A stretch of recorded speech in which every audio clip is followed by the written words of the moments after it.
Magandang umaga sa inyo lahat or good morning to all of you na naman. So, kahapon ay na-mention ko nga stress ako dahil itong isa sa cascade na bonsai materials ko, which is hatugas bato, nabasag. So, ito yung basag. Tapos napalitan ko na, nakakuha ko. Ang ginamit ko is flower base. So, ang nangyari is maging maganda pa siyang tingnan kaysa ganito. So, naging proportion siya sa ganito, mga pot, compare sa ganito. So, kaya siguro, pagbuot na po ito nga nabuak. Then, sa naisip ko kagabi, isa yun pa lang sa akin lang paniniwala ba. If ever may gamit ka like baso, basta is something mabasag, isa sila pala yung sumasalo sa yung untoward incident or yung may mangyari sa iyo ba, tapos sinasalo siya dito sa pot. So yun ang paniniwala ko. Mostly may mga tao din ganyan ang paniniwala. So hindi na kaya nawala yung lungkot ko dahil is baka may masamang mangyari sa akin tapos itong basag nga pot ang sumasalo. So it's okay for me na ganyan ang nangyari. So ngayon, ang gagawin ko ngayon is naman ako doon sa likod at saka I think maghanap ako ng kung anong magagawa ko. Siguro pakita ko sa inyo yung kahoy na sikat yung dekada or yung 1990s yata, which is the Bangkuro tree or anong tawag yun, basta Bangkuro. So punta na tayo, daling ko yung mga kagamitan ko. Tapos siyempre gunting, baka may makita ako doon nga mga halaman na pwede nang gawin for this morning para naman sa aking bonsai. Dito sa aking bonsai garden pala. So punta na tayo. Iwan ko na lang itong kape ko dito.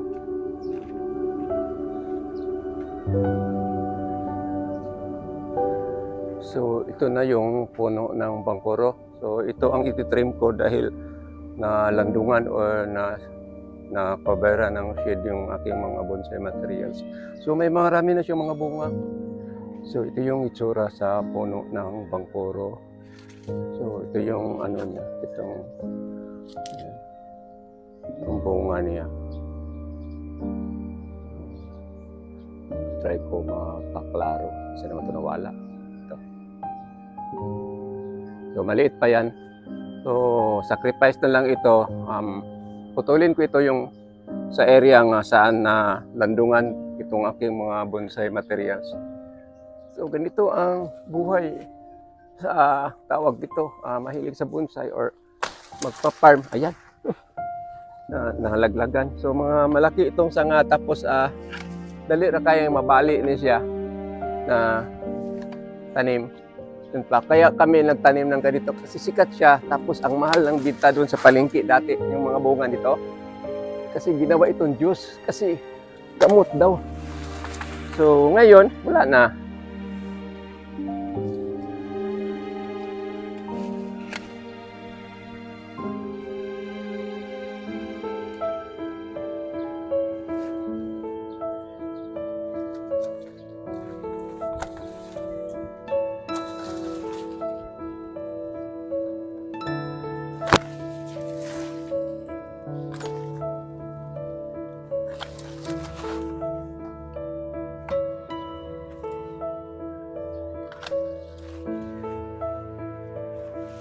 Daming sanga.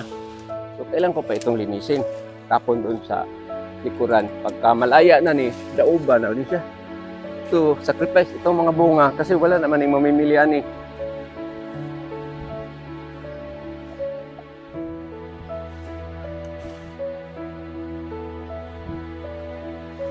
So, na kuha ko na yung nakahawong sa aking mga bonsai. Ang problema lang, nabutan ako ng init dito. So, ito na lang. Sampalok mo na ang gagawin ko ngayon.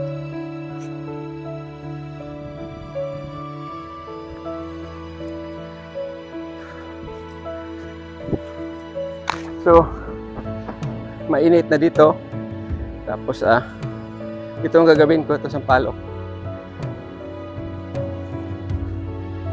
Ito lang sana muna ang isi-share ko sa inyo, trabahuin ko. Kasi ang nangyari nito is kaya bumabagsak yung mga sanga pababa, nabibigatan siya kasi ang liit pa yung mga trunk niya.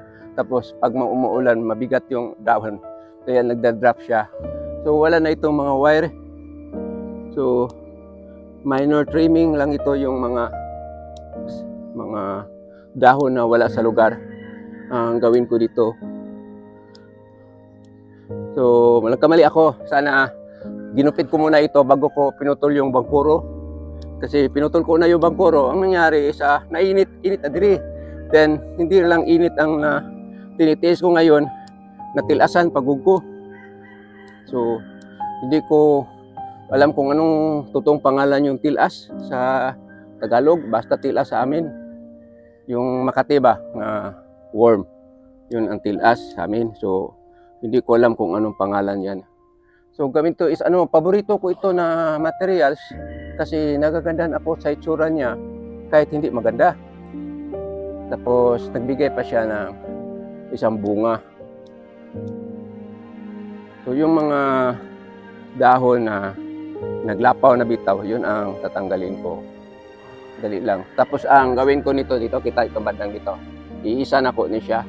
Pero not now kasi ang sobra ng init dito. Mapagong tani. Nag-long sleep ako. Napasukan pa ko og tilas. So ito ang trabaho ko araw-araw. After magpaikot-ikot ako sa aking bonsai, tumingin-tingin yung nagugustuhan kong bonsai. Parang mawala yung stress. So kahapon nagka-stress ako ng kaunti. Tapos sa gabi naman bigla nang nawala kasi naisipan ko na yun, siya pa lang yung nagsalo sa yung bad luck ko, yung pagkabasag. So dito na lang muna ito. Kasi pag magtrabaho pa ako ng iba, bibidyo pa ako ulit isa. Taas na kaya akong video. So kahit hindi magandang tingnan, pero at least naka-curve. So ipopokus ko pa anong itsura nito. So, yan siya, oh. Yan ang bunga. Yan ang bunga niya. So, dito, bali, may dito, tapos nabiyak sa ilalim. So, maganda naman tingnan kung pakalitag lang tao ko. Hindi lang ko makita sa monitor diri kay na sunlight, na sunburn. Kung na-focus ko ba. Yan ang itsura. So, may iba pa akong gagawin. Makita, sana makita. This is a Picos, then another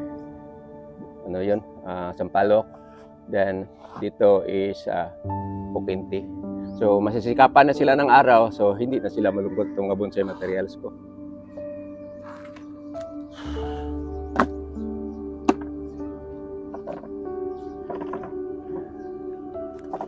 So dala ko itong isang Chinese holy ko na cascade.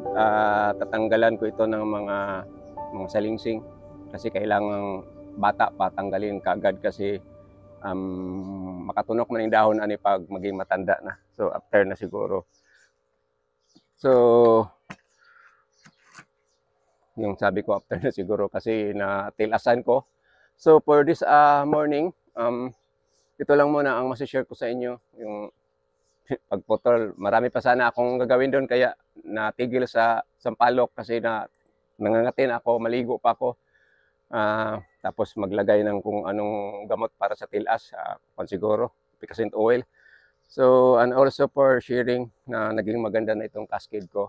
Then, and also yung paniniwala ko na pag makapatagan ka ng item, huwag kayong mag-alala kasi sila ang tagisalo sa mga mahala sa buhay mo. So, yun ang paniniwala ko. Hindi ko alam kasi just only belief na walang katotohanan naman yun.